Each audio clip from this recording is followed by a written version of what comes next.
Hello again. It's Dennis.Collins back with another episode of Connect and Convert, the Sales Accelerator podcast, where small business owners come to hear about the insider secrets. Yeah, the insider secrets to grow sales faster than ever.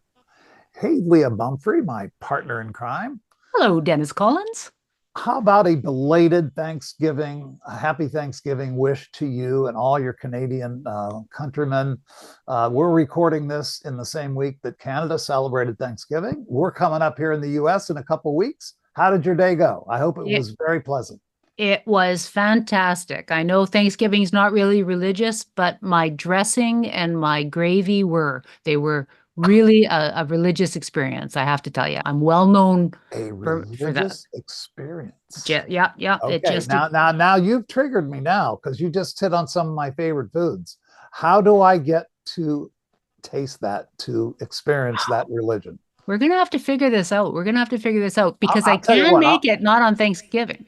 but I can make you another bet on hockey. Remember how you lost the bet last year on hockey? Wait, Okay, Dennis. how do I Now get we're done. in this? Hold on. Where's You know what, mine? Sure. Paul, I just like you. I just Oh, like you. I'm just going to send you She some. might just We send it don't to have, you. I yeah. got to make her a bet to get mine. See, well, and then I thank you, don't Lee. have I to lose a appreciate bet. that. That's yes. I, Okay. I don't have to lose a bet to send some of my dressing to you. No, Okay. there's well, got to then be I'll a way. come. Then I'll go to Paul's house then if you want it that way. See, I'll go visit Paul. But anyway, I'm Perfect. glad you had a good day, and we're looking forward to our Thanksgiving in about a month from the day of this recording. So, hip hip hooray! So today, Leah, in one of our last episodes, I put it all out there. I related a tale of a career that almost derailed before it ever got started. Remember that? I do. You were very open and honest Well, and yeah, teaching, coaching mode with that. but you were very supportive in saying, that incident wasn't your fault. It was the other guy's fault. And if I'm not going to tell our listeners any of the details, you got to go back and listen to that one. Okay. Yes, If you it's a didn't good catch one, it, you guys. you got to go back and listen. But I'm going to challenge Leah today. I'm going My to own challenge her. challenge. I'm going to challenge her to do her story. Okay. Do you have a story on maybe not your best day, or maybe something that didn't go well for you, or a big fail? Or do you have one of those? I can't imagine you even have one, but I'll ask you, do you have one?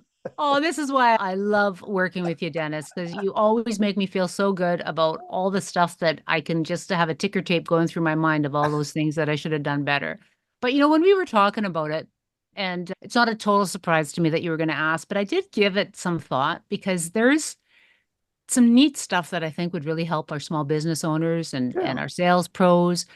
And, if you can learn to not do stuff because of what other people do, I think that's a pretty high form of learning and it's a pretty high form of sharing. And you and I are all about sharing. Isn't We're that all why about we're trying to here? do Isn't that this. why we're here? We're trying That's to why we're help here. our viewers, our listeners, from making the same mistakes we made. Okay. By Yep. sharing those mistakes and saying, hey, do this, do that, try this, try that. And you may not have to suffer that like we did. Yeah, that's true. I love being in sales and I love the opportunity that Wizard of Ads has brought to me to do sales in the industry that I am, which is radio sales. That's the same Right. industry that you came from, to do it Correct. properly. That's Correct. why you and I are so thrilled that wizardofads.org sponsors us because it speaks to the how and it speaks to the why. You're wanting to do things for the right reason in the right way. And the focus is always on growth. So that's why All you is and on I growth. do this. But my story had a lot of ebbs and flows to it before I was able to, kind of find my niche working with people like you, Dennis, and with Paul and with our clients and with the potential for other clients to call us and us to help them. I won't call it a tale of woe, but picture this. I'm just teasing. If you look on, oh, it's very, very dramatic. I speak a little bit to my early history in sales in one of my initial blog posts with Wizard of Ads. And that was the volunteer work I did. Some of my earliest memories are with my parents going door to door, and I can still recite the script. And I grew up doing that and was with the purpose of helping people. And I have never had a fear of talking to people and those cold calls. I mean, that's the ultimate in cold calls when you're 3, 4 years old, handing people a pamphlet and telling them why they should take it and why 3 they or have to 4 pay you years 10 old? cents. Oh, yeah.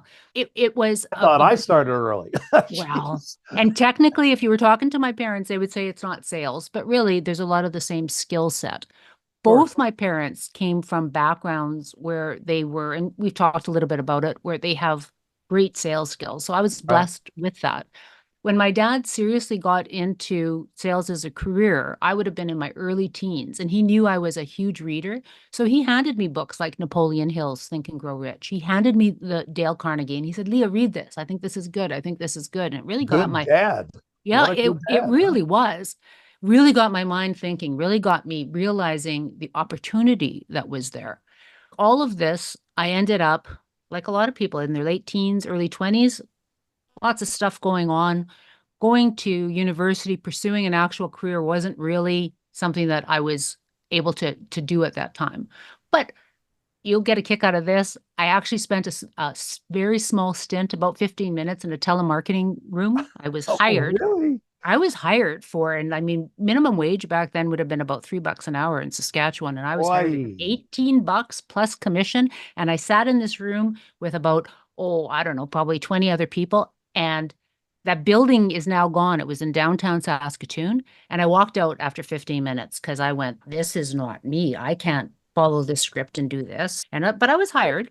And then I spent like my last 10 bucks getting a dress dry cleaned because I again had another interview. It turned out it was for selling Kirby vacuum cleaners. And the reason why they wanted to hire me was because I had worked a little bit with my dad, who sold Electrolux vacuum cleaners. And I'd made like 400 bucks one summer You're as a kidding. student working. But So isn't it, didn't they provide excellent training? I mean, I've they never gone through that, but I heard that they did. No? they did, but Yeah. I didn't believe in the product. And so I walked out and said, no, I'm not Oh, doing this. so what was the So matter? It didn't work? The product? Was it? it worked, but you know what? My heart was with what my dad had sold. I So you know what? understand. I was sold on what he was selling, I but understand. I didn't want to do that. I ended up working in a parts department of a computer conglomerate, huge. It's now HP, Compaq, you know those names. Yeah, Digital of course. Equipment was the Yeah. original. And so I was hired by them to work. They needed someone who was able to answer the phones. I was not quite 19. They needed someone that would be okay at unwrapping parts. So I did that. And I was in the parts department doing my thing. I'm not a technical person. I know that's going to make Paul laugh, but I did learn the guts of a Me computer. too. I had an email account before most people did. So I was doing that. And then as I was sitting there and realizing, no, this is not what I want to do. I want to, be doing something where there's more opportunity. I was taken to Regina, which is a city a couple of hours from here, Right. with the group of us, and they were doing quality. Quality matters. You remember the quality theme for all businesses? It would have been it would have been the late 80s, mid to late 80s. Everything was Yeah. quality. There was, So we were wasn't having there a these, guy, Deming or Denning or something like that? yes, Yeah. yes. But he was kind of the godfather of that movement, and everybody adopted it. It was like, you got to do this. Yep, Yeah. this is what you're doing. And every once in a while, our business owners will have seen these kind of thrusts. Well, it was the quality movement. Right. And we were in a room and there were salespeople and hardware people and software people and, people like me that were more support people. And they called for individual breakout groups and then they wanted presentations. And I just decided I'd had enough of being the gal in the back. So I said, I'll do it. So I went to the front of the room Mm. and I put not to be offensive, but I put a little paper towel so that I looked like, the pastor. And I went up and yes, I was preaching quality. Really? And I loved it. I had so much fun. Can you give Our, us our an group example? won. Maybe not today, but Not today, you but got to it give us was, that speech someday. oh, I don't even know if I could remember it. But jaws dropped because nobody could believe that this 20-year-old mouse from the back room who was fine answering phone calls and, friendly with everyone, actually knew how to project and talk and get to the meat of it. So then I'm thinking, this is fantastic. So I had a sales manager that wanted to talk to me. I had another sales manager that wanted to talk to me because they're thinking, how could they move me into a position where, hey, this is something we should be talking to her about. And you know what, Dennis? I was so excited. I bet. But then I was sitting there and being interviewed, and my lack of education came up. And I'll never forget this one woman, Linda, broke my heart. She closed the book and she said, you have no education. There's nothing we can do with you. And I said, oh, but I've done this and I've done this and I've read this and I know this. And she just closed the book and walked away. And I went, okay, I guess there's nothing we can do. And fast forward a couple of years, because I continued reading and I continued pursuing other things. I ended up having a friend at that business give me a lead to be interviewed by another company. And I was all excited. It was wine, a California wine. Well, I knew nothing about wine, but I went to the interview and they loved me. But you liked wine. Huh? Yeah. But you know what? I nailed the interview. They loved me. They just said, oh, you are exactly who we are looking for, except you don't have any education. We can't hire you. You don't have a commerce degree. All right. Oh. So not long after that, the position that I had in this nice, safe environment in the warehouse ended. I was given the choice, and Sean worked with me at the same place. They gave us actually both the choice to move out to Calgary and to, hang on to our jobs. And I went, him and I talked, and no, we're not going to do that because this was the opportunity. So then I had to find a job. I had to find something. Right. And I only applied for positions that were sales positions, that were growth positions. I didn't let myself be afraid of commission-only positions. I went, no, I've been hired by a couple of these before. I've been turned down by some of these bigger places. I'm going for it. And when I did that, and I went to the interviews, and the place actually that hired me, and I will give them a shout out, Pitney Bowes Mailing Equipment. Yeah. You want to talk about an unbelievable training opportunity there for somebody who is interested in sales. I went for the interviews and I decided I'm going to get this job. So I did the follow-up. Dennis, you'd have been so proud of me. 10 days after the interview, I phoned and I said, you know what? I have 2 other positions and I'm going to have to make a decision by Monday. So if you guys want me, let me know. Wow, I did not have 2 other positions. Of course you didn't. I'm pretty sure they knew I didn't have 2 other positions. Yeah, sure they. But I went for it. But I went for it, and I did it work? Yeah, they hired me. As a matter of fact, I was planning to buy a motorcycle, and instead I had to buy a little car because in sales you have to have a motorcycle. I was going to be driving a motorcycle. Are you a cycle chick? Aspired to be. Oh, I aspired to be, but then I ended up with my little Sunbird. And you know what, Dennis?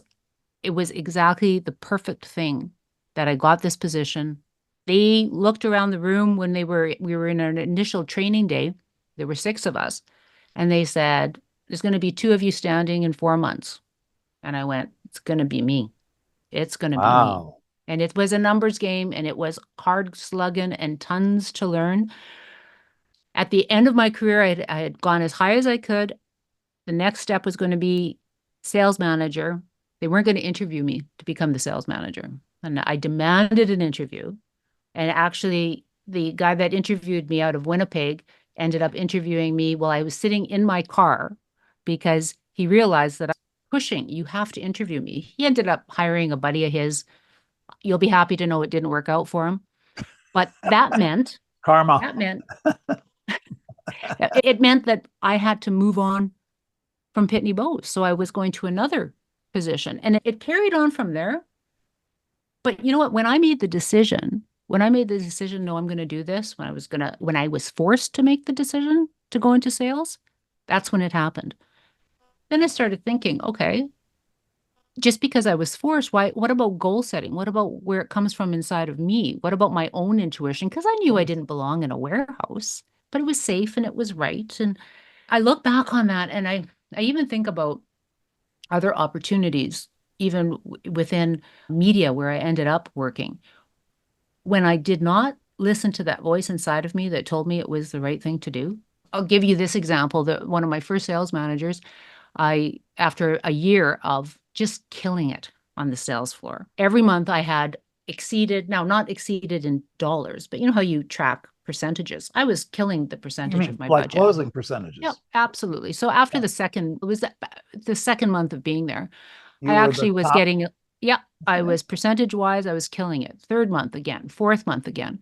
I finally went to the sales manager. I said, you know what? You got to take me out of the running because you made my targets too small. No one has ever said. Yeah, I know. And that was actually one of the stupidest things I ever did because I expected that somehow I would still get noticed, but I ended up not getting noticed. Right. I was trying to do things to be like, okay, I'm feeling a little shy. I don't want my name announced all the time. I should have.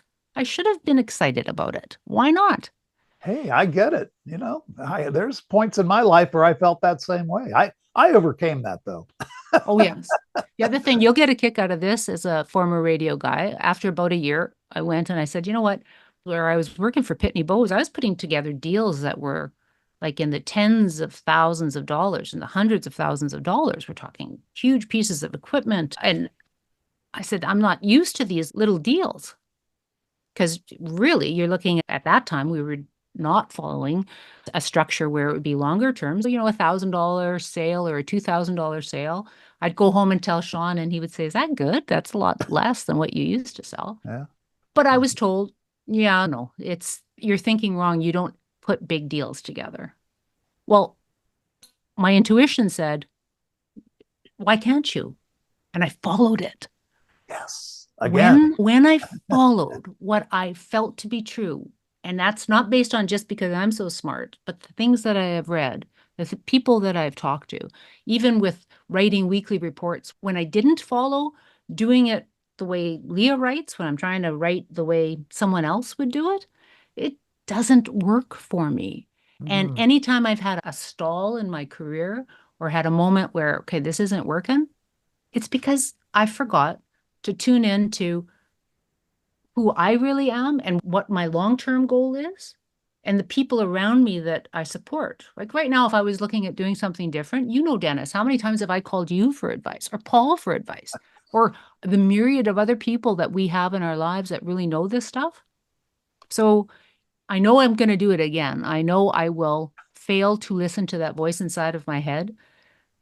But whenever I delayed and really wanted something and waited for the universe to force it, it still happened. But wouldn't it be better if I just listened The first time. Listen. the first time? Because Yeah. you get that 2x4 don't and know. it keeps knocking you. That's a great question, though. That's a real philosophical kind of turning point. That when do you listen to that intuition? When do Yep. you listen to it? And hindsight is always 2020. So I mean, you can sit here today and say, "Geez, I should have, could have, would have, should have." But I'll Yep. bet, Leah, you had some pretty good reasons for not listening to it. Do you recall why you didn't listen to it? Yeah, and often it was about family and about Right? finances. So you're right. Maybe it was just the wrong time, but maybe, and that's why I think it's important to have the right way of balancing any decisions you make. Because I'm not going to go back and lament because I wouldn't be here doing this podcast with you if I'd have done everything differently. I'd be selling wine somewhere in Italy, maybe. I'd rather be here doing the That podcast. doesn't sound too bad to me.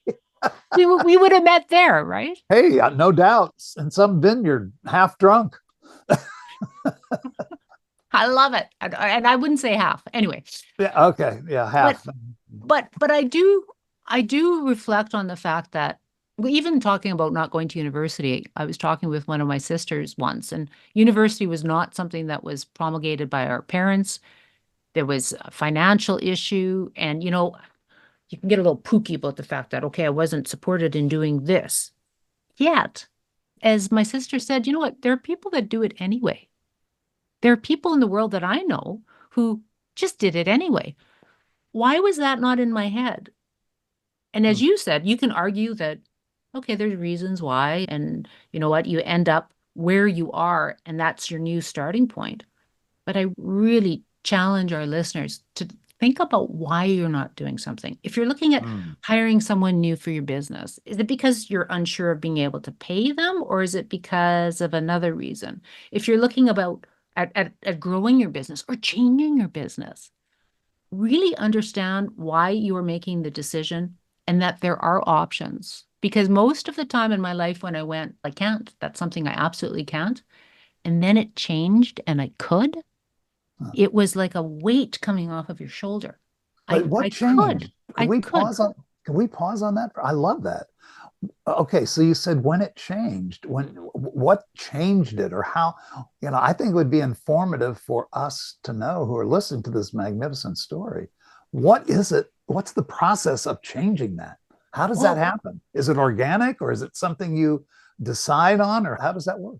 Ultimately, the change happens with a decision, but you cannot make a decision without information. If you just do it on emotion, that's not going to help you. If you just do it on logic, that's not going to help you. But it sounds to me, not to interrupt, but it sounds to me like some of the stuff you decided was on emotion. It was on emotion. It was that you had the desire to succeed. You were determined, which to me, determination is 100% emotional. It's a passion. And it sounds to me like you didn't have all the facts and figures lined up. Did I mishear you, maybe? Oh, no, you're right. I didn't. When I had nothing but the facts and figures, that actually prevented me, because it prevented me from making a decision, or I felt like this was the only path because that's the one that's nicely paved. But when there was emotion in there, and with the emotion, you have to have some logic, you have to have somewhere to go. I mean, I'm glad I didn't end up in a telemarketing pit somewhere. Leah, think of this. Maybe you would have been, you'd probably own the damn telemarketing center, right? Well, and see, that's I mean, what I'm hearing you say is that take the hand that you're dealt and make it happen anyway. You don't have three aces and two kings. You don't have that hand. That's true. The hand you were dealt, but you still can make something happen. That's what I'm hearing. Am I hearing that right? Yeah, no, you're exactly right. It makes me think of the quote that the only difference, or that there is no difference between someone who doesn't read and someone who can't read. Think about that. There's no difference between someone who can't, so someone who's totally illiterate, was never taught, never given the doesn't opportunity, know how to read, and someone who doesn't. Who won't read. And you can apply that to reading. You can apply that to learning. So let me ask you this, because I know where the point you are at now in your life, you are a reader, you are a learner, you are a gifted writer. I mean, you have a whole list of skills. Okay. How important was reading to developing these skills? Oh, critical. I can remember books that I read as a kid that still influence me now, because they taught you the ability to think critically, that maybe there's another way of looking at things. Maybe, I mean, even think about I was thinking about this morning, Dennis, right now, as you and I are speaking, there's not unusual to the world, but unusual to this point in time, there's issues happening in the Middle East. That's happened my whole life. Now, and will continue, I think. And it will continue. Unfortunately. But you know what? Unfortunately. As a teenager, I read Leon Uris, who's a prolific, fantastic writer of historical fiction. And he wrote Exodus, which went on to be a great movie. The book is, as always the case, 10 times better. But he really made the case for the formation of the nation of Israel. He really made that case. But this same man wrote The Hague. I hope I'm pronouncing that right, H-A-J. And he showed the other side of it. He showed what was happening to the people that were, now we call it Gaza, but the Palestinians. The Palestinians, he looked at the other side as well, He was able to present both sides in a way that made me go, are you kidding me? These are people.